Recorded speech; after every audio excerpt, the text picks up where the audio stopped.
नमस्कार, सत्यपरिचितमध्ये आपल्या सर्वांचं स्वागत आहे। मीरा भाईंदरमधून एक मोठी बातमी आहे। भाईंदर पूर्वेच्या गोरदेव परिसरात एक अज्ञात तरुणाचा मृतदेह आढळला आहे। भाईंदर पूर्वेतील गोरदेव परिसरात आज दुपारी 1 वाजता धक्कादायक घटना उघडकीस आली आहे। अभिनव विद्या मंदिर शाळेच्या मागे इंदिरा गांधी उद्यानाजवळ एका अज्ञात तरुणाचा मृतदेह आढळल्याने परिसरात खळबळ उडाली आहे। घटनेची माहिती मिळताच नवघर पोलिसांनी तातडीने घटनास्थळी धाव घेतली आणि मृतदेह ताब्यात घेऊन मृतदेह शवविच्छेदनासाठी पाठवण्यात आला आहे। तसेच पोलीस पुढील तपास करत आहेत।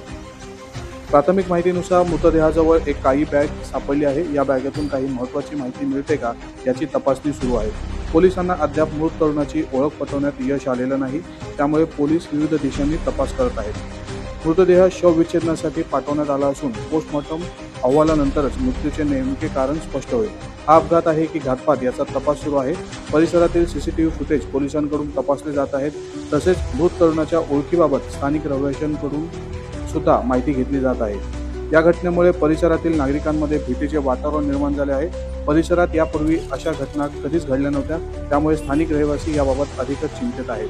नवघर पोलीस ठाण्याचे अधिकारी आणि तपास पथक या प्रकरणाचा बारकाईने तपास करत आहेत। मृत तरुणाची ओळख पटवण्यासाठी आणि मृत्यूचे नेमके कारण शोधण्यासाठी पोलीस वेगाने काम करत आहेत। या प्रकरणातील पुढील अपडेट पाहण्यासाठी आमच्या चॅनलला आजच सबस्क्राईब करा व पाहत राहा सत्यपरिचित न्यूज।